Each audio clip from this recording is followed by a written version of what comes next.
네, 안녕하세요. 성공섭의 시작 작정보센터 이남규입니다. 네, 안녕하세요. 한유진입니다. 네, 유진 씨, 최근에 인구 집단별로 행복 수준을 조사한 보고서를 봤더니 삶에 대한 만족도, 그리고 정서 경험, 삶에 대한 가치나 번영 정도 등 이 세 가지 항목을 기준으로 분석 조사를 해봤더니 지금 고용 한파에 시달리고 있는 우리 취준생 여러분들이 전체 분석 대상 중에서 가장 낮은 수준을 기록했다고 합니다. 네, 언제 끝날지 모르는 취업 준비를 하다 보면 아무래도 자존감이 떨어지다 보니까 취준생 여러분들이 힘들다는 건 잘 알고 있었지만 이렇게 행복 수준마저 낮은 기록이 나왔다는 걸 보니까 참 안타까운 것 같습니다. 네. 이런 소식을 접하다 보면 취업 준비 빨리 끝내는 게 정말 답인 것 같다라는 생각이 드는데요. 여러분들이 취준생 신분에서 빨리 벗어날 수 있도록 저희가 오늘도 알짜배기 정보들 아낌없이 공개할 예정이니까요. 끝까지 많은 시청해 주시기 바랍니다. 네, 그럼 오늘도 어깨 쭉 펴고 힘내라는 응원의 마음을 담아서 목요일 잡정보센터 지금 바로 출발합니다.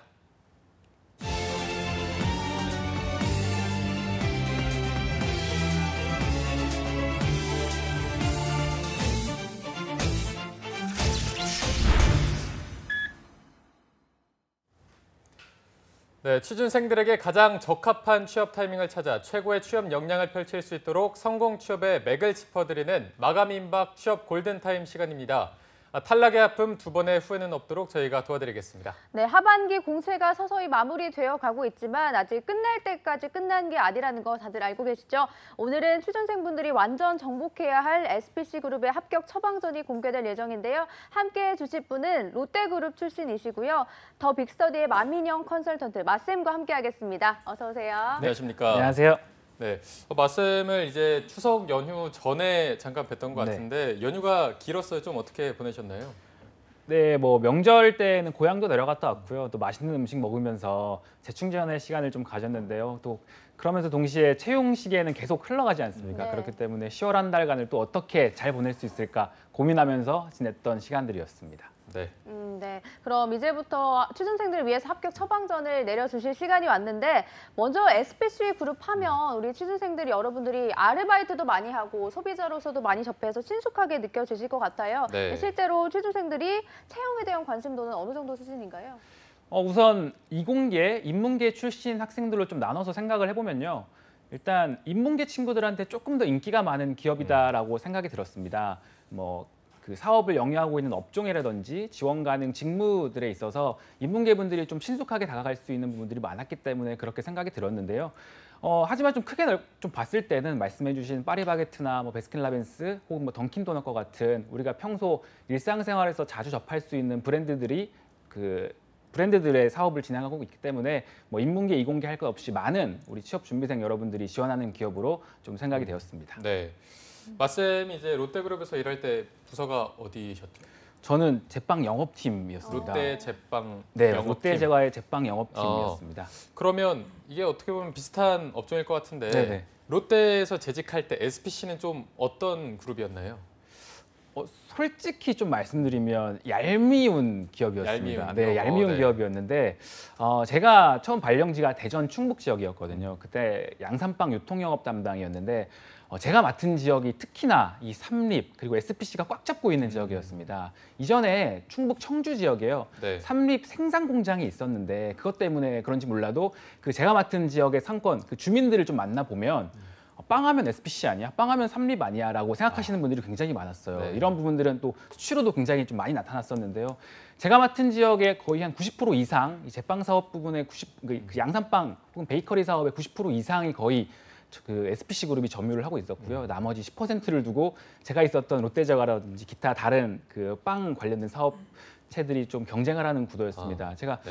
또 생각을 해보니까 왜 이렇게 빵 분야에서는 SPC가 강세일까 고민을 해봤거든요. 네, 아실 거예요. 우리 겨울철 대표 간식인 호빵. 호빵. 호빵도 SPC가 처음 상용화해서 시작을 네. 했었고요. 아마 한 20년 전쯤인가요? 그때 띄었다 붙였다 하는 띠부띠부실이라고 하잖아요. 캐릭터 빵을 처음 출시한 것도 SPC더라고요. 생각해보니까 얄미워만 할 게 아니라 정말 제빵 분야에서만큼은 트렌드를 선도하고 정말 강점을 가진 경쟁력이 있는 업체구나. 좀 어떻게 보면 존경스럽다는 느낌까지 좀 받았었습니다. 네.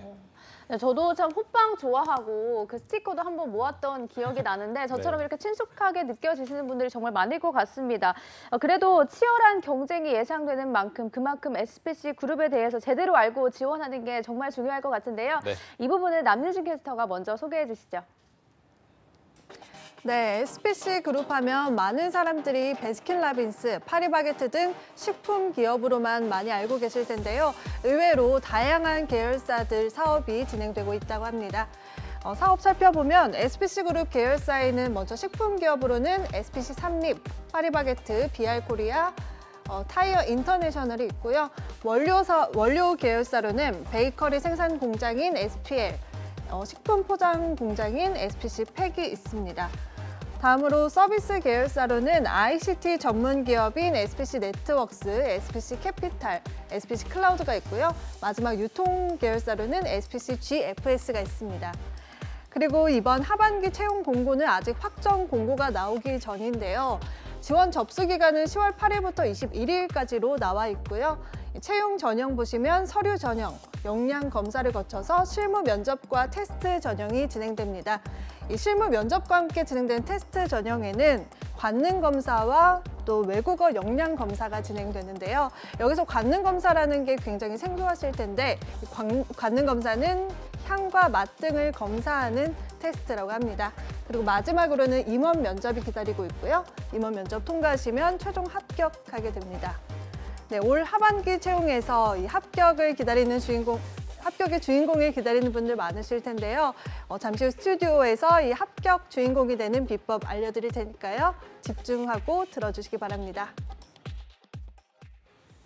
네, 이렇게 SPC 그룹이 정말 다양한 분야의 계열사로 이루어지고 있는데 이제 SPC 그룹을 지원할 때 좀 이 그룹의 특별한 이슈 같은 게 있다면 어떤 게 있을까요? 네, 저 같은 경우에는 좀 이번에 조사를 해보면서 SPC 그룹만의 사업 다각화를 통한 시너지 강화 이슈에 대해서 좀 살펴볼 필요가 있다고 느꼈습니다. 네.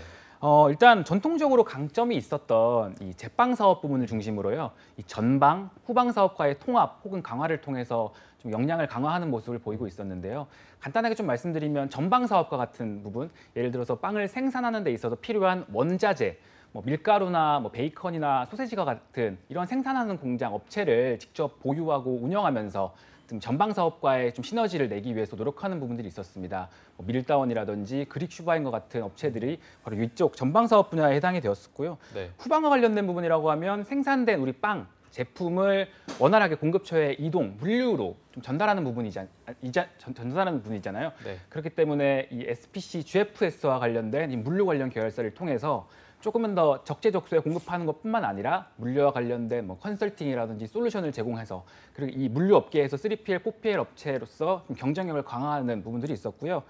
또 그룹 자체의 핵심 역량을 강화하는 측면을 또 보니까 기존에는 빵이나 아이스크림 이렇게 좀 한쪽으로 치우친 부분이 없지 않아 있었는데 앞으로는 지금도 그렇고요. 종합식품 업체로서의 경쟁력을 강화하기 위해서 노력하고 있는 모습이 보이더라고요. 그래서 최근 이슈라고 많이 할 수 있는 그런 HMI 시장과 관련해서 가정 간편식을 출시한다라든지 또 샐러드 요즘에 인기 많잖아요. 그렇기 네. 때문에 샐러드 전문 레스토랑인 피그 인 더 가든 이번에 또 여의도 쪽에 2호점을 런칭을 했더라고요. 이렇게 항상 트렌드를 이끌어가고 종합식품 사업으로서 경쟁력을 강화하기 위해 노력하는 모습들 좀 주의 깊게 볼 필요가 있을 거라고 생각을 합니다. 네. 네. 그런데 마쌤 이번에 SPC 그룹의 공고가 아직 확정 공고가 뜨기 전인 걸로 알고 있는데 마쌤이 보시기에 이번 채용 규모는 어느 정도로 예상하시나요? 네, 그렇죠. 10월 8일부터 전형이 진행이 된다고 하는데 일단 그 SPC 그룹의 공고를 그러니까 채용 그 규모 혹은 전형에 대해서 살펴를 보면 보통 상하반기를 나눠서 봤을 때 상반기 같은 경우에는 파리크라상 중심의 신입 채용 공채와 타 계열사에는 그 정규직 채용 전제형 인턴이 진행이 됩니다. 그리고 나눠서 하반기를 좀 보면 하반기 같은 경우에는 SPC 그룹 내 거의 대부분의 계열사가 참여하는 신입 공채가 이루어지고요. 올해 상반기 같은 경우에는 파리크라상이나 BR코리아, 네트워크스, 클라우드 이 4개 계열사가 참여하는 공채가 진행이 되었었는데요. 말씀드린 대로 규모는 파리크라상이 가장 컸었고요. 네. 그 외 나머지 3개 계열사는 조금 공채라고 불러도 되나 싶을 정도로 규모가 작았다고 하거든요. 그리고 이제 올해 하반기를 좀 전망해 보자면 일단 기본적으로 하반기 공채 같은 경우에는 일단 말씀드렸듯이 확정이 안 되었어요. 어느 계열사에서 어떤 직무를 얼만큼 모집할 것인지. 그래서 기존에 있었던 하반기 공채랑 좀 인용을 해서 말씀을 드린다면 일반적으로 하반기 공채 시즌에는 대표적인 계열사라고 할 수 있는 삼립, 뭐 GFS라든지 파리크라상, 비알코리아를 비롯해서 또 다양한 계열사들의 채용이 이루어지고요. 채용 규모는 전통적으로 한 50명에서 70명 정도 하반기 채용을 통해서 모집한다고 합니다. 지난 하반기도 마찬가지로 제가 알아본 결과 한 50명대 초반 신입 직원을 모집했다고 하고요. 또 하나 또 추가적으로 말씀드리고 싶은 게 이제 이런 상하반기 채용 외에도 SPC그룹 같은 경우에는 상시 그 계열사의 티오가 발생했을 때마다 상시 채용을 계속 진행하고 있으니까요. 혹시 SPC그룹에 관심 있으신 분들은 항상 채용 공고, 채용 홈페이지 자주 들어가셔서 확인하셨으면 좋겠습니다. 네. 네. 그리고 아까 저희가 18년도 SPC그룹 채용 전형을 좀 살펴봤었는데 약간 좀 특이한 부분이 있는 것 같아서 다른 회사와의 차이점이 있다면 또 어떤 게 좀 있을까요? 네, 기본적으로 서류 전형, 인적성 검사, 그리고 면접으로 이어지는 이런 기본적인 프로세스는 비슷한데요. 네. 좀 특징적인 게 두 가지가 있더라고요. 일단 인적성 검사에서 디자인 역량 검사를 실시한다는 부분 하나랑요. 네. 면접 전형에서 관능 검사를 실시한다는 부분이 있었는데요. 네. 일단 뭐 인적성 검사 먼저 말씀을 드리면 기본적인 뭐 인성, 적성 검사 외에 디자인 검사를 추가적으로 실시한다고 말씀을 드렸잖아요. 일단 인성, 적성 검사는 다른 계열사, 다른 기업들의 인적성 검사랑 크게 다를 게 없는 것 같아요. 다만 적성 검사에서 보통 한 30, 40문제를 출제해 놓고는 20분 안에 풀어라. 그러니까 한 문제당 한 30초, 40초 정도 될까요? 그렇게 시간이 굉장히 촉박하기 때문에 네. 평소에 준비를 하실 때 좀 시간 관리를 하면서 혹은 한 문제당 내가 얼마나 걸리는지 체크하면서 준비하시는 게 좀 필요할 것 같고요. 네. 또 제가 특징적으로 말씀드린 이 디자인 역량 검사 같은 경우에는 일단 제가 그 디자인 역량 검사를 해본 친구에게 물어봤어요. 얼마나 어렵냐라고 물어보니까 그렇게 걱정할 수준은 아니다라고 말을 해주더라고요. 왜 그런 거 보니까 일단 기본적으로 대부분의 문제가 객관식으로 출제가 된다고 해요. 그래서 선택지를 보고 가장 알맞은 것을 고르는 문제 유형이라고 하는데 보통 보기에 나오는 것들이 뭐냐면 뭐 인테리어 도면들을 쭈루룩 보여주고요. 이 도면 중에서 이 인테리어 중에서 우리 파리바게뜨 매장에 가장 좀 적합할 것 같은 게 어떤 도면이라고 생각하는 이란 네. 문제가 보통 출제가 되더라고요. 그래서 딱 겉보기에는 되게 어렵다라고 느껴질 수가 있는데 정말 실제 문제를 풀어본 친구들의 말에 의하면 그냥 자신한테 편하게 다가오는 답을 고르니까 그게 곧 답이더라라고 말을 해주더라고요. 그래서 너무 그렇게 걱정 안 하셨으면 좋겠고요. 네.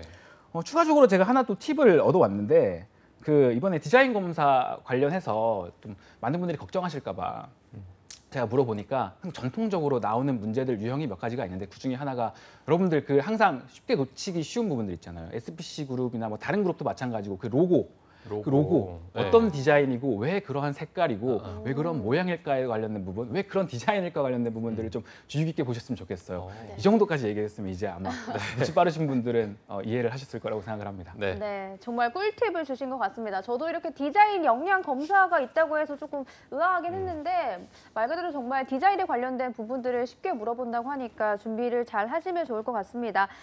그럼 이제 합격의 마지막 관문인 면접 전형에 대해서도 살펴보겠습니다. 네. 면접은 어떤 식으로 진행이 되나요? 네, SPC 그룹 면접 전형 같은 경우에는 기본적으로 1차 실무진 PT 및 그 영어 면접이 있고요. 2차 아까 말씀드린 관능 검사 및 임원 면접, 3차 대표이사 면접 순으로 진행이 되고 있습니다. 네. 여기서 뭐 관능 검사가 굉장히 좀 다른 회사에서는 들어보지 못한 검사인 것 같고 SPC만 하는 거인지도 궁금하고 이걸 왜 하는 건지도 좀 궁금하거든요. 네, 말씀 그대로 관능 검사는 SPC 그룹에서만 보는 고유한 검사라고 생각을 하시면 좋을 것 같아요.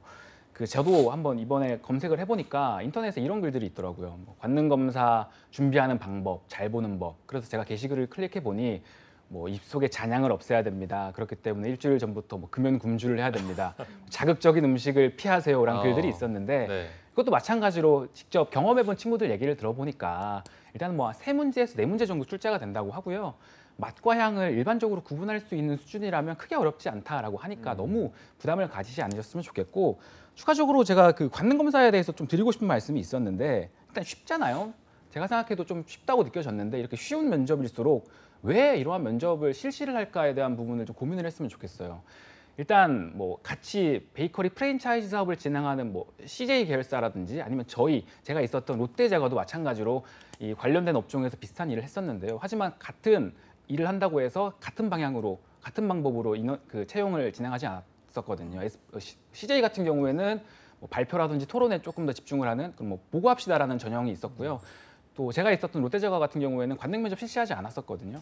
비슷한 일을 하지만 구조화 면접이라는 특징적인 그 채용 프로세스가 있었고 뭐 그렇기 때문에 SPC 같은 경우에는 타 그룹에서는 안 하는 관능 검사를 왜 할까에 대한 고민을 좀 해볼 필요가 있는 거죠. 제가 실제로 이 제빵과 관련된 일을 하면서 느꼈던 것은 이 SPC 그룹이야말로 정말 그 일단 시작이 식품이지 않습니까? 맛과 향, 이 품질을 굉장히 중요하게 생각하는 식품업을 영위하기 때문에 이런 품질에 대한 중요성, 기업 철학이 이 면접 전형에까지 반영된 것이 아닌가라는 생각을 해봤어요. 그래서 제가 또 이와 관련해서 또 문득 생각난 게 있었는데요. 이전에 제가 대전 충북 지역에 근무를 하면서 또 저희 지사장님께 들은 얘기입니다. 뭐냐면 너는 그 우리 계열 경쟁사라고 할 수 있는 SPC 그룹의 대표이사님께서 아침에 출근하시자마자 하는 하루 일과 시작이 뭔지 아느냐라고 질문을 해주셨었거든요. 그때 해주셨던 답변이 뭐냐면 대표이사님께서도 직접 출근하시자마자 그날 생산된 빵을 한 입 먹어보면서 그날 맛이 어제랑 다른지 혹은 지난주랑 다른지 작년과 다른지를 체크하고 조금이라도 이상이 발견되면 바로 품질 관련 회의를 진행한다고 하셨었거든요. 이게 이제 뭐 저도 전에 들은 거라서 정확한 건지는 확실치는 않지만 네. 그만큼 이 품질에 대해서 중요하다고 생각하는 게 저희 경쟁사였던 롯데까지 들어올 정도면 얼마나 그룹 내부적으로는 중요하게 생각하겠습니까? 네. 그렇기 때문에 관능 검사 당연히 뭐 잘 봐야겠지만 3차 면접을 위한 통과 의뢰라고 생각하지만 마시고요. 왜 볼까? 기업에서는 왜 이러한 품질, 맛과 향을 중요하게 생각할까를 좀 고민을 해보면서 기업의 철학, 비전, 방향성을 같이 이해하는 방향으로 좀 준비를 했으면 좋겠습니다. 네, 이 관능 검사가 진행이 어떻게 되는 건가요? 뭐 눈을 가리고 먹는다든지, 뭐 아니면 뭐 찍어 먹는다든지. 네, 종이컵에 네. 보통 예를 들어서 뭐 쉽게 생각해서 물이 담겨져 있는데요. 네. 뭐 설탕물이라고 가정을 했을 때 뭐 똑같이 설탕의 농도가 좀 다른 거죠. 단맛, 덜 단맛, 아주 덜 단맛, 혹은 가장 단맛, 조금 단맛 이렇게 순서를 좀 매기는 그런 전형이라고 보시면 될 것 같습니다. 이게 좀 합격하는데 큰 영향을 미치나요? 어떻습니까? 뭐 점수를 매겨서 어떻게 세부적으로 평가를 한다기보다는 우리 그 지원하는 그 식품업에서 종사할 그 지원자로서 혹은 뭐 나중에 직무자로서 기본적인 소양을 갖추고 있는지를 평가하는 쉽게 생각하면 뭐 합불, 그러니까 패스페일 정도의 느낌으로 생각을 하시면 좋을 것 같습니다. 네. 네, 알겠습니다. 지금까지 인적성 검사와 면접 전형에 대해서 살펴봤는데요. 이번에는 그럼 자소서 전략에 대해서 짚어보도록 하겠습니다. 아직 확정 공고가 뜨기 전이긴 합니다만 그래도 맞쌤이 보시기에 이번 하반기 자소서 어떤 식으로 예상을 하시나요? 네, 말씀하신 대로 정확한 항목 같은 경우에는 10월 8일이 돼봐야 알겠지만요. 일단 전통적으로 SPC 그룹의 자기소개서 항목을 보면 그 지원자에 대해 궁금해하는 부분들이 좀 보이거든요. 그런 부분들을 중점적으로 좀 살펴볼 필요가 있는 것 같습니다. 일단 SPC 그룹의 자기소개서 항목을 좀 전체를 모아놓고 봤을 때 굉장히 좀 유기적인 부분을 강조하는구나. 그리고 NCS형, 특히 흔히 말하는 우리가 경험을 물어보는 항목이 보통 많이 좀 빠져 있고요. 이런 그 유기적인 부분들을 통해서 알고자 하는 부분들이 크게는 뭐 회사를 지원하는 동기와 그 회사 속에서 본인이 해당 직무를 왜 하고 싶은지, 그리고 나아가서 자신이 지원한 회사의 미래를 한번 그려봐라. 그리고 자신이 지원한 직무의 미래를 그려봐라. 또 좀 더 크게는 우리가 그 일을 할 이런 SPC 그룹을 이해하고 있는지, 기업 철학에 대해서 이해하고 있는지에 대한 질문들이 좀 나오더라고요. 그래서 뭐 공통적으로 또 궁금해하는 부분들이라고 아까 말씀드렸는데 최근 1년이라고 할 수 있는 자기소개서 항목을 봐도 크게 변동이 없더라고요. 네. 1번 항목만 조금 뭐 변동이 있었지 지난 하반기랑 올해 상반기 자기소개서 항목을 보더라도 이런 유기적인 틀 안에서 거의 이제 대부분의 비슷한 항목들을 물어보고 있는 특징들을 좀 확인할 수 있었습니다. 네. 어쨌든 크게 변하는 부분은 없을 것이라고 예상되기 때문에 일단 1번부터 한번 살펴보도록 하겠습니다. 1번이 이제 본인이 지원한 그 계열사가 보유하고 있는 비즈니스 측면의 강점 또는 앞으로 발휘 가능한 잠재적 강점이 무엇이라고 생각하는지 이렇게 서술하라 돼 있는데 어떻게 좀 접근하면 좋을까요? 네, 직접적으로 지원해서 언급하는 게 이번 5가지 항목 중에 2개였었거든요, 상반기에. 그 중에 하나인 1번 같은 경우에는 일단 문제는 비즈니스 측면의 강점 또는 뭐 잠재 발휘 가능한 강점을 물어보고 있긴 하지만요. 저는 좀 회사의 로열티를 조금 더 보여주고자 회사 지원 동기와 결부시켜서 작성을 하는 것도 좋은 방법이라고 생각을 해봤습니다. 네. 그렇기 때문에 간단하게 작성에 대한 가이드를 조금 드리면 여러분들이 그 지원하는 계열사, 그걸 선택한 기준점을 먼저 좀 보여주시고요. 그 기준 하에 해당 계열사가 어떻게 부합하는지를 보여주는 흐름으로 작성한다면 좀 좋을 것 같은데요. 특히 여기서 어떻게 부합하는가에 대한 답을 보여줄 때 그 문제에 나와 있는 비즈니스 측면의 강점과 혹은 뭐 잠재적 강점을 연결시켜서 작성을 한다면 제가 말씀드린 것처럼 회사 지원 동기와 동시에 이 문제에서 요구하는 답을 같이 좀 잘 작성할 수 있으니까요. 이런 부분들을 좀 염두에 두고 작성하신다면 좋을 것 같습니다. 네, 그럼 1번 문항을 작성할 때 혹시 가급적 쓰지 않기를 바라는 내용 같은 게 있을까요? 뭐 이건 써서는 안 된다라는 내용은 뭐 없겠지만요. 만약에 제가 드린 말씀대로 그 회사 선택 기준을 제시해서 그에 어떻게 부합하는지 식의 흐름으로 작성을 해 나가신다고 했을 때에는 그 기준에 대해서 조금 더 고민을 많이 해보셨으면 좋겠어요. 뭐 좀 쉽게 생각해서 굉장히 파리크라상이 좋은 기업이니까 지원을 합니다. 일하기 좋은 환경이 갖춰져 있으니까 지원을 합니다. 물론 쓸 수 있는 선택의 기준이긴 한데요. 조금 더 이제 고민을 해서 그 다음 나와야 될 내용은 그러면 왜 내가 파리크라상이 좋은 회사라고 생각하는지, 왜 BR 코리아가 일하기 좋은 환경을 갖추게 되었는지에 대한 나의 어떤 생각들, 직업관을 보여줄 수 있는 내용들로 좀 구성을 했으면 좋겠고요. 또 이렇게 만약에 선택의 기준점을 제시한다고 했을 때는 제가 처음에 말씀드렸던 그 문항 간의 연결성, 그렇기 때문에 뒤에 나올 뭐 직무, 지원 동기라든지 우리 지원 회사의 성장 방향을 제시하기에 가장 편하게 그 직무 지원 동기나 이런 방향들을 포괄할 수 있는 범위에서의 선택 기준점이 제시되면 더 좋을 것 같습니다. 네. 자, 그럼 이어서 바로 2번 문항도 살펴보도록 하겠습니다. 지원 직무를 선택한 이유, 그리고 해당 직무를 성공적으로 수행하기 위해서 어떤 노력과 경험을 했는지 서술하라 이렇게 돼 있는데 이 직무를 왜 선택했는지 이 부분은 좀 어떻게 접근하는 게 좋을까요? 네, 뭐 전형적인 직무 지원 동기랑 역량을 물어보는 항목이 맞습니다. 네, 직무를 선택한 이유를 직접적으로 명시하고 있으니까요. 네. 그래서 1번에 만약 내가 회사를 선택하는 그 이유, 기준점이 제시가 되었다면요. 2번 직무 지원 동기에서는 그러한 기준을 가장 잘 실현할 수 있는 직무로서 해당 직무를 지원합니다라는 흐름이 좀 자연스러울 것 같습니다. 뭐 간단하게 예를 들어서 1번에 제가 회사를 선택하는 기준이 뭐 성장이다. 그렇기 때문에 SPC 그룹은 성장하는 회사이기 때문에 지원했습니다라는 기준을 제시했다고 가정을 한다면요. 뭐 제 기준을 바탕으로 말씀을 드리면 저 같은 경우에는 현장 영업 관리야말로 그러한 그 성장을 가장 최일선에서 견인할 수 있는 직무이기 때문에 영업 관리를 지원합니다라는 흐름으로 전개를 했었거든요. 이렇게 좀 연결되는 흐름으로 작성을 해주시면 더 좋을 것 같고요. 지원 직무에 대한 이유를 명시를 했다면요. 이제 뒤에 나오는 내용들 성공적으로 수행하기 위해 어떤 노력과 경험을 했는지 보여달라고 되어 있는데요. 이런 부분도 마찬가지로 여러분들이 그러니까 지원하시는 분들이 평상시에 쌓아왔던 그런 경험이나 역량들을 보여주면 좋을 것 같은데 또 여기서 한 가지만 더 말씀을 드리면 뭐 문제에 나와 있겠지만 노력이라는 표현이 있지 않습니까? 그렇기 때문에 단순히 뭐 꼼꼼함, 책임함, 끈기 이런 인성적인 측면들보다는 뭐 분석력, 기획력 혹은 뭐 실행력 이와 같이 좀 노력을 통해서 경험 속에서 쌓을 수 있는 역량이 제시된다면 조금 더 좋을 것 같습니다. 네.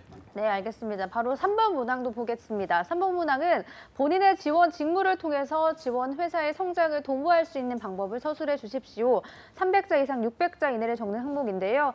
이 항목은 수상적으로 적기보다는 어느 정도 구체성이 요구되는 문항일 텐데 3번 문항은 어떤 식으로 접근하면 좋을까요? 네, 이게 문제를 보시면 도모하다라는 내용이 있잖아요. 그래서 네. 도모하다라는 뜻에 조금 고민해 볼 필요가 있습니다. 이 도모하다라는 표현의 사전적 의미가 어떠한 일을 이루기 위해서 수단과 방법을 강구한다라는 뜻을 가지고 있다고 해요. 그렇기 때문에 이러한 의미에 좀 비추어서 생각을 해본다면 3번 항목 같은 경우에는 회사 성장에 기여하는 수단 혹은 방법으로서 내가 지원하는 직무가 어떤 일을 수행하고 또 동시에 이게 어떻게 기여할 수 있는지를 한번 기술해 주세요라고 이해를 할 수 있을 것 같습니다. 그렇기 때문에 작성 방법에 대해서 또 한번 가이드를 드리면 일단 우리 회사가 성장해야 하는 그런 성장 방향성에 대해서 좀 구체적으로 보여준 다음에요. 네.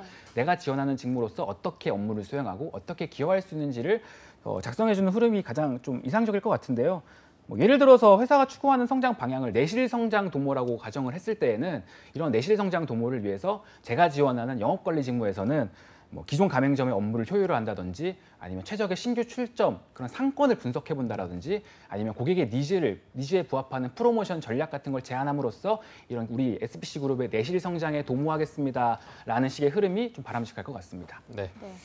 자, 바로 다음 4번은요. SPC 그룹의 핵심 가치, 정직, 혁신, 협업 중에서 한 가지를 선택하고 또 그와 관련해서 가장 인상 깊었던 사례 그리고 그 이유는 무엇인지 서술해라 이렇게 돼 있는데 이것도 한번 좀 짚어주실까요? 네, 일단 4번 같은 경우에는 사례, 경험을 묻는 항목이기 때문에요. 타 항목들에 비해서는 조금 더 수월하게 접근할 수 있지 않을까 생각이 듭니다. 네. 뭐 여기서 주의해야 될 점은 뭐 다른 항목들이랑 중복되지 않는 선에서 뭐 정직, 뭐 혁신, 협업 등을 고르는 게 되겠는데 또 추가적으로 제가 드리고 싶은 말씀이 뭐냐면 이번 항목, 이 4번 항목을 작성하는 데 있어서 단순히 그냥 정직했던 경험을 써주세요, 혁신적이었던 사례를 써주세요라는 항목이 아니라 SPC 그룹의 핵심 가치 중에 하나를 선택하는 거지 않습니까? 그렇기 때문에 왜 이렇게 굳이 SPC 그룹이란 표현을 썼을까에 대해 조금 더 집중할 필요가 있는 거죠. 단순히 그냥 경험을 물어보는 것이 아니라 그래서 제가 생각한 이 문항의 좀 요지는 SPC 그룹이 왜 해당 가치를 중요하게 생각할까? 핵심 가치로 왜 3가지를 선택할까? 그중에서 내가 선택한 그 핵심 키워드를 왜 중요하게 생각할까를 같이 좀 고민을 해보는 겁니다. 그래서 이 4번 문항을 작성할 때 여러분들이 조금 좀 신경을 써줬으면 하는 부분은 그 관련된 키워드와 여러분들의 경험을 녹이되 이와 마찬가지로 SPC 그룹이 왜 해당 키워드를 핵심 가치로 생각하는지까지 연결 지어 주신다면 조금 더 조금 더 차별화된 자기소개서가 될 것 같습니다. 네, 네. 알겠습니다. 마지막 5번 문항 살펴보겠습니다. 개인의 경력 측면에서의 비전 혹은 목표는 무엇이며 이를 달성하기 위해서 입사 후에 어떤 노력을 할 것인지 단기적, 장기적 측면에서 작성하라는 문항인데요. 지원자의 포부를 묻고 있는 것 같습니다. 마지막 항목에 대해서도 합격 가이드를 주시죠. 네, 말씀하신 대로 입사 후 포부 항목으로 이해를 하시면 좋을 것 같습니다. 입사 후에 해당 직무자로서 어떠한 꿈을 가지고 있고 그런 꿈을 위해서 어떻게 장단기적으로 노력을 할 것인지를 보여주면 좋은데요. 포부 항목이 다 그렇듯 어떠한 비전이나 포부를 설정을 해도 상관이 없다고 생각을 해요. 다만 그러한 그 직무자로서의 포부가 우리 앞에 2번에서 언급했던 직무지원 동기와 조금 연결되는 부분으로 작성이 되면 조금 더 좋겠다라는 생각을 합니다. 단순히 뭐 책임감 있게 일하겠다, 뭐 끈기 있게 꼼꼼하게 일하겠다 이런 포부가 아니라요. 아까 계속 제 사례를 들어서 말씀을 드리면 저는 성장을 견인하는 직무로서 영업관리 직무에 지원을 했잖아요, 2번에서. 그렇기 때문에 5번에서는 그러한 영업관리 직무의 포부로서 난 어떠한 분야에서까지 한 번 더 성장을 한번 견인해 보겠다. 어떠한 범위까지 진출을 해서 성장을 한번 내가 이끌어 보겠다라는 식의 구체적인 포부가 나왔으면 좋겠다는 거죠. 그러한 방식의 궁극적인 목표가 좀 제시가 되고요. 그러고 나서 이러한 궁극적인 목표를 달성하기 위한 방법적인 부분, 계획적으로, 단기적으로 혹은 중기적으로 어떤 식으로 노력해 나가겠다가 자연스럽게 이루어진다면 좋은 입사 후 포부 글이 될 것 같습니다. 네. 자, 저희가 5번까지 쭉 살펴봤는데 1번부터 다 보니까 글자 수가 300자 이상 600자 이내라고 돼 있는데 네. 또 이런 거 이렇게 써놓으면 헷갈리는 분들이 있어서 꼭 300자만 다 맞춰 쓰는 분들이 있을 테고 600자 꽉 채우는 분들도 있을 테고 애매하게 400~500자를 써도 되는 건지 좀 글자 수는 최대한 어떻게 하는 게 좋을까요? 글자 수에 관해서는 일단은 제시된 것만 보면 300자에서 600자니까 300자를 써도 지원이 가능하긴 합니다. 하지만 좀 이거는 사람마다 생각이 다르긴 한데 제 생각에는 만약에 일단 최대 쓸 수 있는 글자 수가 600자라고 한다면 우리가 이게 작성하는 어떤 지원자의 예의라고 할까요? 도리라고 할까요? 좀 80% 이상은 작성을 해주는 게 좀 좋지 않을까라고 생각을 합니다. 그렇기 때문에 최대 글자 수가 600자니까요. 80%라고 하면 480자, 못해도 한 500자 정도는 작성을 해주는 게 좀 바람직하지 않을까 생각이 듭니다. 네, 알겠습니다. 자, 그리고 이제 5개 문항 중에서 맞쌤이 보실 때 좀 가장 중요하다. 이 문항은 좀 공들여 써라 하는 게 있다면 어떤 게 있을까요? 물론 안 중요한 항목이 어디 있겠습니다만은 저는 만약에 고른다고 한다면 그 지원 동기를 보여줄 수 있는 1, 2번 항목이 조금 더 상대적으로 중요하지 않을까라는 생각을 해봤습니다. 네. 일단 과거의 어떤 내 노력이라든지 미래의 방향성의 기준이 되는 현재의 모습, 내가 회사를 지원하고 직무를 지원하는 이유를 보여주는 문항이 바로 이 지원 동기지 않습니까? 그렇기 때문에 이러한 기준을 보여준다는 측면에서 내 이미지를 가장 잘 보여줄 수 있는 항목이 지원 동기다라고 생각을 했고요. 추가적으로 이러한 기준이 좀 잘 잡혀야만이 이 기준에서 파생되어서 나올 수 있는 다른 문항에 대한 답변들을 좀 효과적으로 답변을 할 수 있으니까요. 다른 항목들도 물론 중요하지만 1, 2번 지원 동기 작성하실 때 조금 더 공을 들여서 주의 깊게 관심을 가지고 작성을 해주셨으면 좋겠습니다. 네. 그리고 아까 저희가 SPC 그룹을 처음 소개하면서 드렸던 말씀 중에 이제 취준생들과의 접점이 굉장히 많아서 빠바 안 가본 학생들 없을 테고 베라 안 가본 학생들이 없을 텐데 그래서 이 중요한 지원 동기를 쓸 때 우리 동네에 빠바를 갔더니 빵이 너무 맛있더라. 그래서 이 회사에서 맛있는 빵을 연구하면서 더 좋은 회사로 만들어가고 싶다. 이런 식의 접점이랄까요? 이렇게 찾아가는 건 좀 어떻게 보시나요? 계속 말씀드리지만 답은 없겠지만요. 저도 마찬가지로 한 학창 시절에 1년 정도 그 저희 학교 근처에 있는 파리바게트에서 알바를 했었거든요. 그래서 제가 일을 해보니까 이러한 부분들이 좋아서 지원을 합니다라고 충분히 저도 쓸 수 있었지만 제가 자기소개서에서 녹였던 부분들이 뭐냐면 그때 당시에 제가 그 근무를 하면서 1년 정도 일을 하면서 주기적으로 저희 매장을 방문하시던 영업관리자분이 계셨어요. 해당 저희 상권의 영업 담당자분이 오셔서 어떠한 일들을 하시는지를 좀 체크를 했던 거죠. 매장의 진열 상태를 확인하시고 혹은 뭐 고객들의 편의를 위해서 동선을 파악한다라든지 또 뭐 이전에 그 생산된 제품들이 그 제조일자가 몇 시인지까지 확인을 하시거나 뭐 이런 부분들을 좀 체크를 하시고 동시에 우리 그 매장, 우리 상권의 활성화를 위해서 어떠한 프로모션을 기획해야 되는지 고민하는 모습들을 보면서 단순히 내가 일을 했기 때문에 파리바게트가 좋아요, 그랬기 때문에 내가 일을 하고 싶습니다가 아니라 해당 직무자로서의 그 생산자로서의 관점을 자기소개서 지원 동기에 녹이기 위해서 굉장히 많이 노력을 했습니다. 어떻게 하면 우리 매장을 내가 잘 살릴 수 있을 것 같고 어떤 식으로 내가 직무를 잘 수행할 수 있을지에 대한 제 생각을 쓰려고 노력을 했으니까요. 혹시나 이제 많은 분들이 저도 마찬가지지만 파리바게트나 뭐 베스킨라빈스나 던킨도넛에서 아르바이트 경험이 있는 걸로 알고 있는데 단순히 그런 경험이 있기 때문에 제가 이 회사에 적합합니다라는 이유보다는 제가 이러한 일을 해봄으로써 이러한 관점에서 이렇게 일을 했을 때 더 잘할 수 있을 것 같고 생산자의 관점에서 더욱더 발전된 우리 SPC 그룹의 미래를 그려볼 수 있을 것 같습니다라는 식의 이야기가 지원 동기로 나왔으면 조금 더 좋을 것 같습니다. 네. 알겠습니다. 그럼 SPC 그룹을 희망하는 취업 준비생들 여러분들에게 마지막으로 맞쌤이 신의 한 수를 주신다면 어떻게 주실 수 있을까요? 네, 뭐 제가 신의 한 수를 드릴 수 있는 입장인지는 모르겠지만 그래도 제가 또 이전에 식품업계를 좀 중점적으로 준비했던 그 구직자 여러분들의 선배로서 드린다면 SPC 그룹도 마찬가지로 평소에 준비했던 대로 잘 지원을 하셨으면 좋겠어요. 세간에 이런 말들이 있더라고요. SPC 그룹은 인적성 검사를 잘 안 본다. 그러니까 변별력이 없다. 혹은 뭐 아르바이트생들 중에서 10%를 뽑으니까 아르바이트를 안 하면 좀 뽑히기가 어렵다. 이런 말들이 있는데요. 이런 카드라에 너무 휘둘리지 마시고요. 좀 꿋꿋하게 자신의 페이스대로 준비를 했으면 좋겠습니다. 그러니까 기업 입장에서 봤을 때는 그렇게 변별력이 없으면 사실 인적성 검사를 안 하면 그만이거든요. 그 문제를 출제하는 것도 비용이고 그 면접장, 그러니까 그 시험장을 섭외하는 것도 다 비용인데 이러한 비용을 들여서까지 인적성 검사를 실시하는 이유가 뭘까를 좀 고민해봤으면 좋겠어요. 당연히 이 인적성 검사를 통해서 우리 인재상에 맞는 그러한 지원자를 선별할 수 있기 때문에 실시를 하는 것이거든요. 그렇기 때문에 소홀하게 준비하지 않았으면 좋겠고요. 특히나 적성 검사 여러분 좀 준비를 잘했으면 좋겠어요. 시간이 굉장히 촉박합니다. 그렇기 때문에 좀 잘 시간 체크하면서 준비를 했으면 좋겠고 또 아르바이트에 대해서 마지막으로 말씀을 드리고 끝을 낼게요. 아르바이트 같은 경우에도 그 채용 공고를 보시면 좀 가점을 준다라는 게 명시가 되어 있는 경우가 많더라고요. 그래서 아르바이트를 안 했어 어떡하나라고 좀 걱정을 하시는 분들이 있는데 다시 한번 또 생각을 해보는 거예요. 아르바이트생을 왜 우대를 해줄까에 대한 부분을 고민을 해보는 겁니다. 내가 아르바이트를 안 했으니까 지원을 못할 거야가 아니라 그렇다면 기업에서는 아르바이트생의 어떤 부분을 좀 중점적으로 보기에 가점을 줄까 하는 부분들을 고민을 한다면 내가 굳이 해당 직접적인 브랜드에서 좀 아르바이트 경험이 없더라도 간접적으로나마 다른 경험 속에서 그러한 그 SPC 그룹이 중점적으로 보고자 하는 강점을 살펴볼 수 있으니까요. 그런 부분에 대해서 조금 더 주의 깊게 좀 경험 정리도 해보시고 이번 SPC 그룹 채용에 임했으면 좋겠습니다. 그런데 저 하나 궁금한 게 지금 하반기 공채 일정이 아직 안 나왔으니까 좀 단기간에라도 아르바이트를 하는 게 좀 도움이 될까요? 사실 그렇게 생각할 수도 있는데요. 보통 기업에서도 다 알거든요. 만약에 그 아르바이트 경험을 쓰는데 몇 년 몇 월부터 몇 년 몇 월까지 한 것인지를 명확하게 밝히라고 그 기자가 기술하라고 되어 있습니다. 그렇기 때문에 만약에 지금이라고 한다면 10월이겠고 이제 공고가 10월 8일 날 뜨지 않습니까? 그래서 10월 8일 날인데 뭐 일주일도 안 되는 기간이잖아요. 그래서 누가 봐도 이건 기업 입장에서도 이 친구는 정말 우리 기업과의 어떤 그 아르바이트 접점을 위해서 한 거구나라고 생각이 드니까 굳이 좀 그렇게 지금부터 아르바이트를 하겠다라는 생각보다는요. 기존에 내가 해왔던 경험 그리고 SPC 그룹이 왜 아르바이트를 통해서 그 지원자들의 강점을 조금 더 보고 싶어 할까 하는 부분들과 연결지어서 생각해보는 과정이 남은 지금 10월 8일까지 얼마 안 남았잖아요. 남은 시간 동안 여러분들이 조금 중점적으로 해야 될 부분이 아닐까 생각이 듭니다. 네.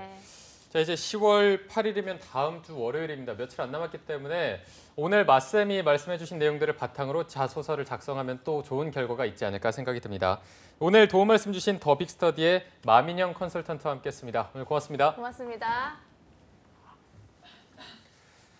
네, 잡정보센터 1부에서 준비한 내용은 여기까지고요. 잠시 후 2부에서는요. 남유진 캐스터와 함께하는 일자리 방방곡곡이 준비되어 있고요. 네, 그리고 세계 시장에서 더 유명한 자랑스러운 우리 기업들이죠. 히든 챔피언 기업의 채용 정보를 알아보는 시간도 마련되어 있으니까요. 네, 어디 가지 마시고요. 채널 고정.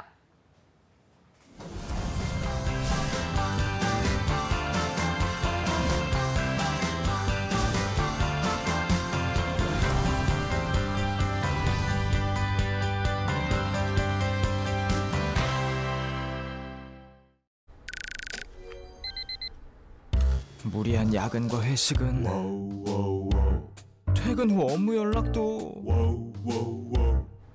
7월 1일부터 300인 이상 사업장의 노동시간이 단축됐으니까요. 집중해서 일하면 회사도 가족도 더 많아진 일자리로 청년들도 일은 줄이고 생활은 높이는 행복 밸런스 일생활 균형.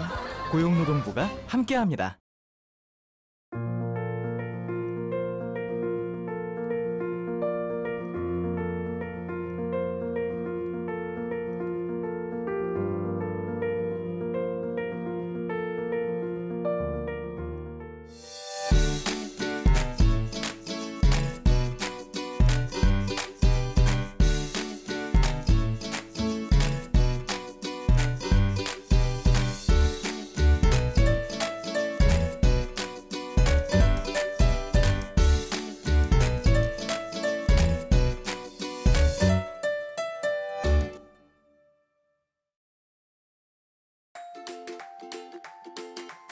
기회를 나누면 더 큰 기회가, 열정을 나누면 더 큰 열정이, 가능성을 나누면 더 큰 가능성이 더해집니다. 이것이 바로 함께 일하는 희망 공식. 일자리를 만들고 나누는 사회, 우리의 미래를 더하는 일입니다.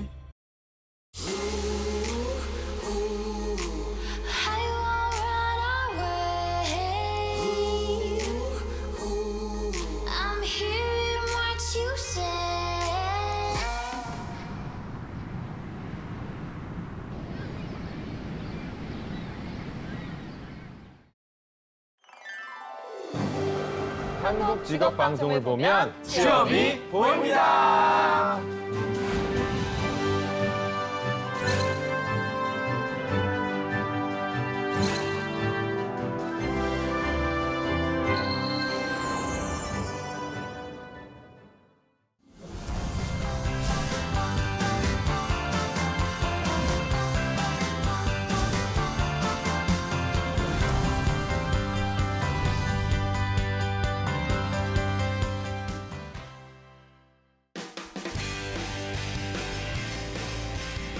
네, 성공취업의 시작 잡정보센터 2부의 문을 활짝 열어봤습니다. 저희가 2부에서는요. 전국 각지의 생생한 채용 소식을 발빠르게 만나보는 일자리 방방곡곡이 준비되어 있고요. 네, 그리고 세계 속의 자랑스러운 대한민국의 강소기업들을 만나보는 시간 히든 챔피언스 리그도 준비되어 있는데요. 먼저 일자리 방방곡곡부터 바로 만나보시죠.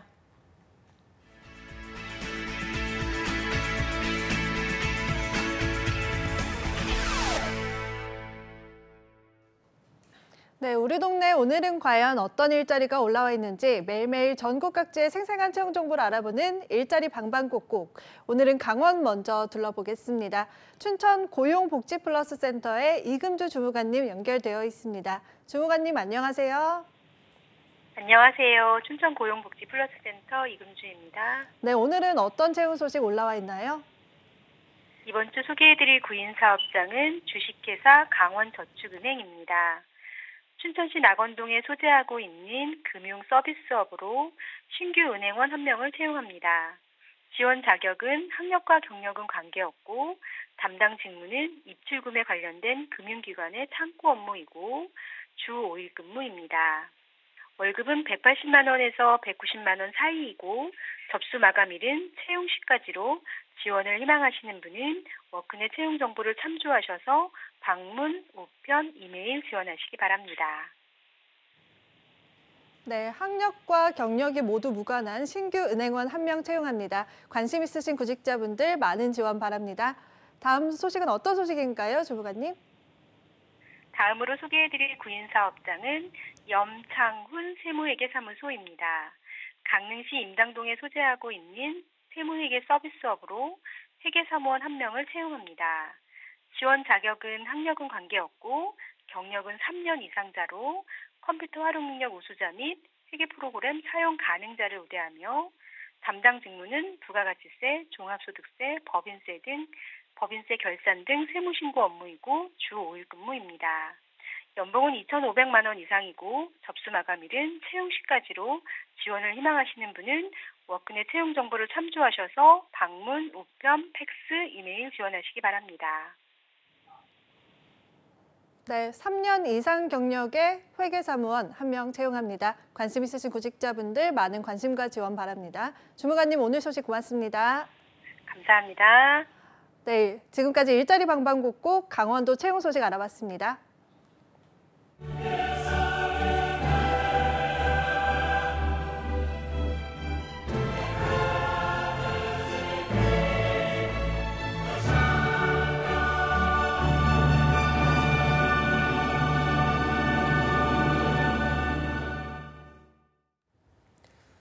네, 해외에서 더 유명하고요. 대기업의 성장률보다 더 높은 성장률을 가지고 있고 또 회사와 내가 함께 커나갈 수 있는 강소기업들의 채용 정보를 알아보는 히든 챔피언스 리그 시간입니다. 네, 오늘 도움 말씀 주신 취업 포털 커리어의 권찬수 컨설턴트와 함께하겠습니다. 쌤 안녕하세요. 네, 안녕하세요. 안녕하세요. 취업 포털 커리어의 권찬수입니다. 네, 그리고 2부의 도우미 신세미 캐스터도 함께하겠습니다. 안녕하세요. 안녕하십니까. 네, 찬수 쌤은 저희가 추석 연휴 전에 잠깐 뵀었죠. 네, 추석 때 좀 잘 보내셨나요? 어디 가셨어요? 네, 본가가 서울이 아니라서 어디로? 아실지 모르겠지만 되게 전라북도 부안이라고. 부안이요? 네, 아세요? 네. 조심스럽게. 네, 그런데 KTX를 타고 가시나요? 그럼 어떻게 가세요? KTX가 없습니다. 시골이라서 근데 그냥 버스 타고 내려갔는데 네. 가서 아직 결혼은 안 했는데 시댁처럼 일을 해요. 너무 힘든 거 아닌가요? 몇 시간 걸리세요?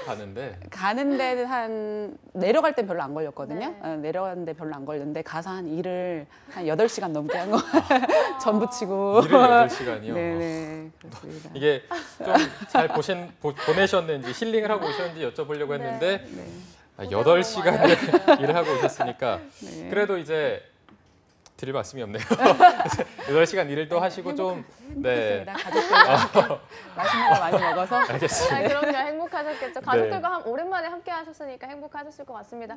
그리고 또 그 와중에 취준생 여러분들이 좀 취준에 열심히 준비를 하고 있었는데 찬수 쌤이 지금 하반기 준비하는 취준생 여러분들에게 따뜻한 조언 한 말씀 부탁드릴게요.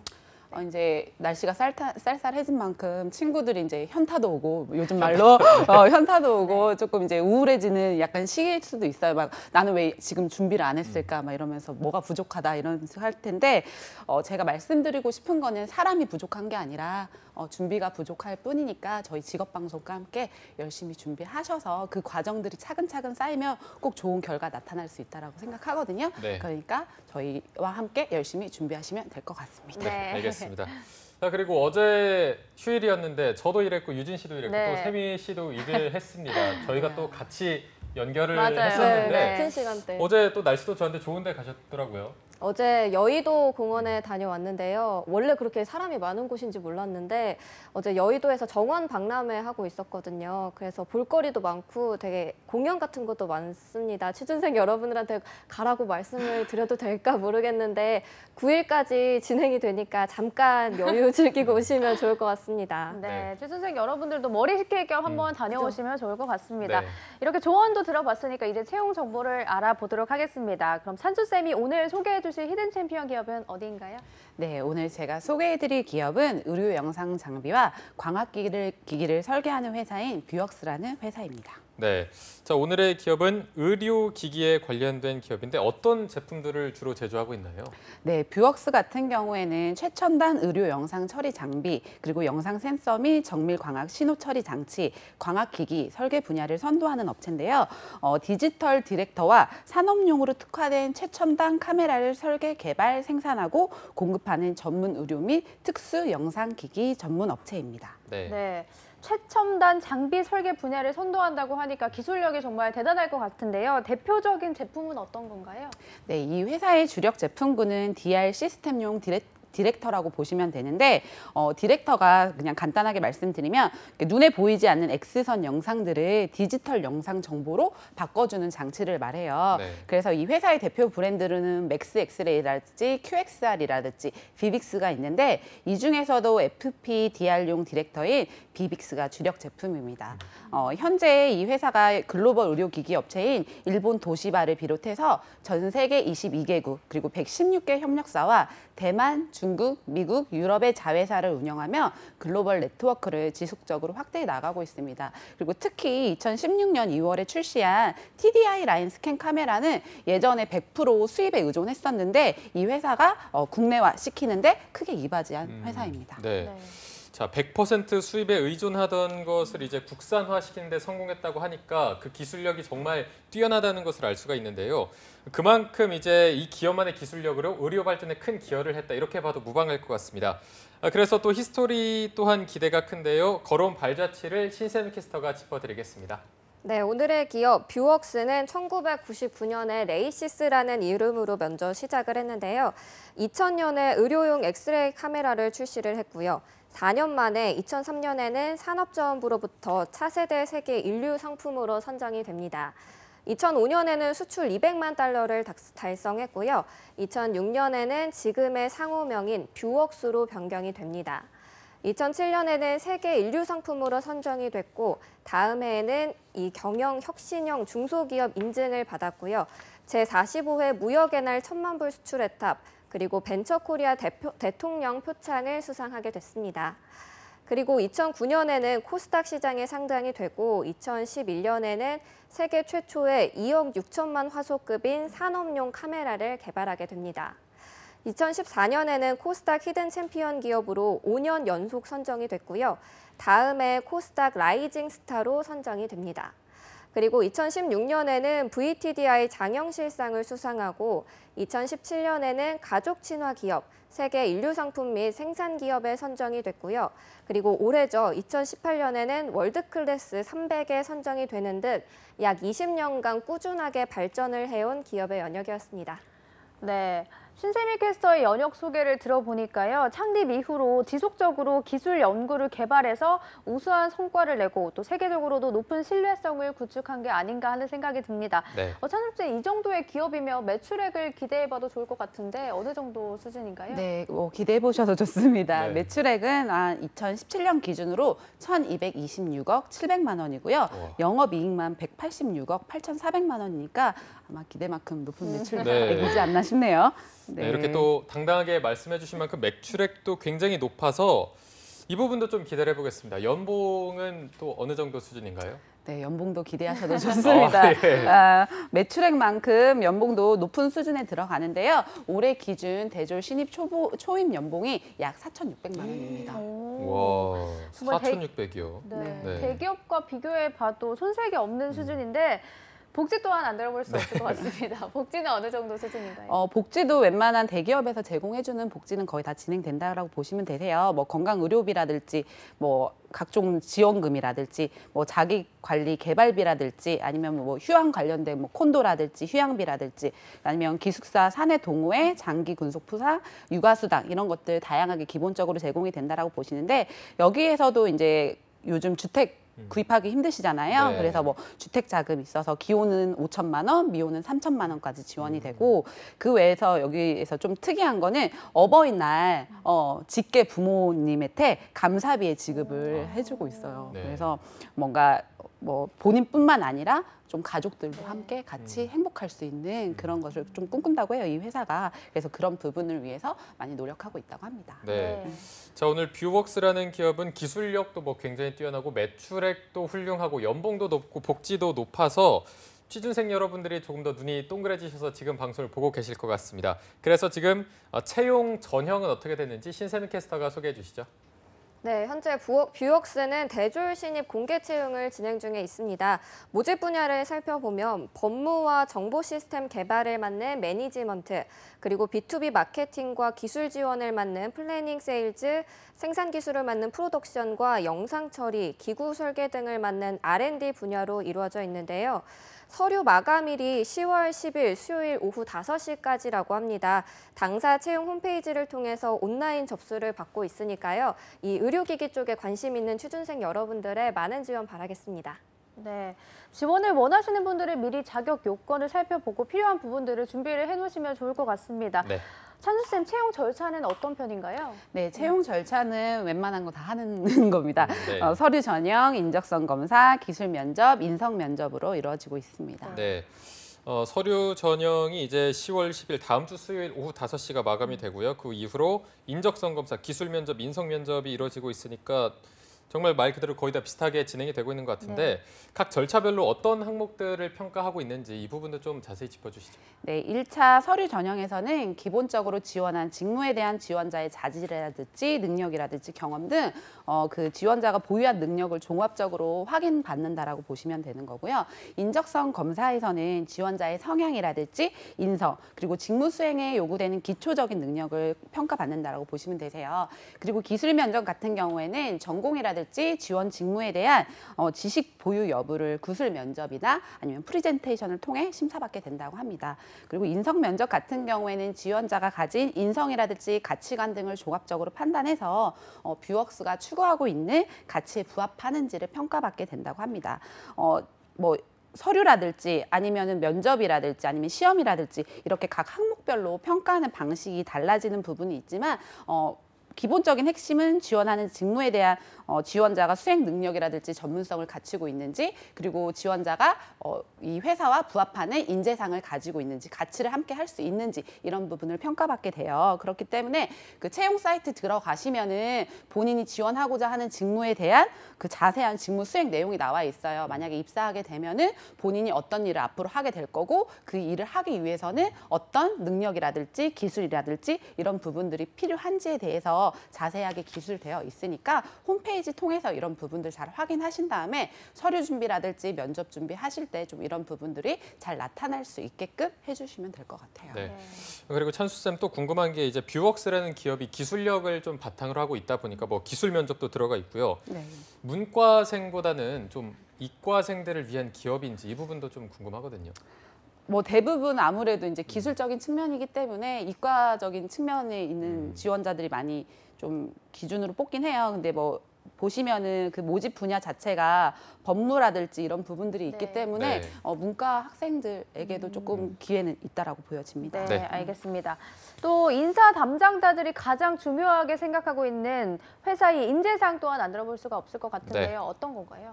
네, 뭐 뷰웍스도 어쨌든 강소기업이고 기술력으로 승부하는 기업이기 때문에 기본적인 인재상은 열정, 창의성 이런 게 들어가요. 그래서 이제 주인의식이라든지 책임감을 가지고 본인 일에 열중하는 사람, 그리고 뭐 이제 그 본인 직무에서 뭔가 창의성을 발휘해서 새로운 제품이라든지 새로운 고객을 창출해낼 수 있는 사람, 이런 사람들을 기본적으로 하는데, 근데 더 중요한 건 이 회사에서 도덕성 이라는 부분을 많이 봐요. 그래서 내가 일을 처리할 때 뭔가 윤리적으로, 합법적으로, 비윤리적인 방법이 아니고 뭐 법에서 어긋나는 방법이 아닌 이런 방법을 가지고 직무를 잘 수행할 수 있는 사람인지 이런 부분들을 보기 때문에 이런 부분들이 좀 더 잘 드러나게 써주시면 좋을 것 같습니다. 네.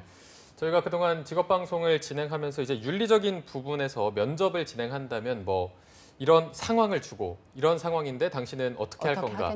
그럼 윤리적인 부분에서는 절대 좀 물러나서는 안 되는 그런 확고한 의지를 보여주면 될까요? 그래야 될 것 같아요. 여기 회사에서 자체는 어쨌든 내가 일을 할 때 그 뭐 조금 불법적인 부분이라든지 아니면 그런 유혹에 본인이 흔들릴 수 있냐 없냐 이런 부분들을 평가받게 될 것 같거든요. 근데 그 부분에 있어서는 본인이 최대한 유연한 방법을 생각해 보겠지만은 그래도 그 본질 자체는 내가 윤리에서 어긋나는 방법으로 처리하지 않겠다. 이런 식으로는 설명해 주셔야 될 것 같아요. 네. 일단 회사의 인재상도 굉장히 중요하고 여기에 윤리적 측면도 잘 본다고 하니까 이 부분 좀 꼭 참고를 해주시고요. 자, 이제 지원하려는 취준생 분들이 더 많아졌을 것 같습니다. 이 방송을 보고 이분들에게 좀 지원할 때 이 부분은 조심하고 이 부분은 꼭 당부했으면 한다 이런 말씀이 있다면 어떤 게 있을까요? 뭐 요즘 채용 트렌드 자체가 직무 중심 채용이잖아요. 네. 그래서 핵심은 항상 본인이 지원한 직무와 관련된 경험이라든지 전문성을 확보하기 위해서 본인들이 어떻게 노력했느냐가 가장 중요해요. 그래서 이런 부분들을 항상 말씀해 주셨으면 좋겠고, 이제 제가 항상 말씀드리는 거지만 지원자들은 본인의 입장에서 항상 생각을 하고 본인의 내용들을 기술하려고 하거든요. 네네. 근데 그러지 말고 본인이 만약 내가 채용 담당자라고 하면 내가 어떤 부서의 팀장이라고 하면 나와 같이 일할 사람을 어떤 사람으로 뽑고 싶은지에 대해 기준을 잡고 삼아서 뭐 그런 것들을 준비해 주신다면은 좀 더 좋은 결과가 있지 않을까라고 생각이 듭니다. 네, 알겠습니다. 오늘 찬수쌤 말씀을 들어보니까 이 주식회사 뷰역스를 추천하지 않을 수 없는 기업인 것 같은데요. 네. 그래도 이 마지막으로 주식회사 뷰역스를 추천하시는 이유가 있다면 어떤 걸까요? 네, 지금 트신 분들도 있을 테니까 제가 종합적으로 설명드리겠습니다. 네, 뷰역스는 앞서 말씀드린 것처럼 높은 연봉과 그리고 독자적인 기술력을 바탕으로 세계에서 지속적으로 성장을 하고 있습니다. 그리고 앞으로도 바이오 산업이라든지 시장이 더 커질 것으로 보여지기 때문에 취준생 여러분들에게 뷰역스를 적극적으로 추천드리고 싶습니다. 네. 자, 신설미 캐스터 오늘 살펴본 이 주식회사 뷰웍스가 매출액도 훌륭하고 연봉과 복지도 훌륭한데 어떻게 쓰십니까? 추천을 드립니다. 네. 왜냐하면 초임 연봉이 대졸 신입 초임 연봉이 4,600만 원은 저도 이 히든 챔피언스 리그 하면서 좀 볼 수 없던 숫자거든요. 네. 그리고 연봉도 높고 기술적인 부분이 이과분들한테 유리하긴 하겠지만 그래도 제가 말씀드렸던 모집 분야 살펴보면 지금 신입으로 문과분들도 쓸 수 있는 것들 많이 모집하고 있거든요. 10월 10일까지 꼭 서류 합격하시기 바라겠습니다. 네, 알겠습니다. 오늘은 끊임없는 연구 개발로 앞으로의 미래가 더 기대되는 주식회사 뷰역스에 대해서 알아봤습니다. 네. 채용 정보 확인하시고 놓치지 말고 꼭 지원하시기 바랍니다. 오늘 함께해 주신 권찬수 컨설턴트 그리고 신세미 캐스터 두 분 고맙습니다. 고맙습니다. 감사합니다. 네, 오늘 잡정보센터가 준비한 내용은 여기까지입니다. 어떻게 재밌게 보셨는지 모르겠는데요. 내일은 또 기분 좋은 금요일이 찾아왔습니다. 저희도 금요일을 맞아서 금요 스페셜을 준비해봤는데요. 자, 잡소리꾼 뒷북 특집, 추석 특집이 그 마지막 편이 방영될 예정이라고 하니까요. 끝까지 많은 기대 부탁드립니다. 네, 그리고 이어서 2부에서는 신비한 신직업사전도 준비되어 있으니까요. 많은 기대해 주시기 바랍니다. 네, 저희는 내일 오전 10시에 웃는 얼굴로 찾아뵙도록 하겠습니다. 함께해 주신 여러분 고맙습니다. 고맙습니다.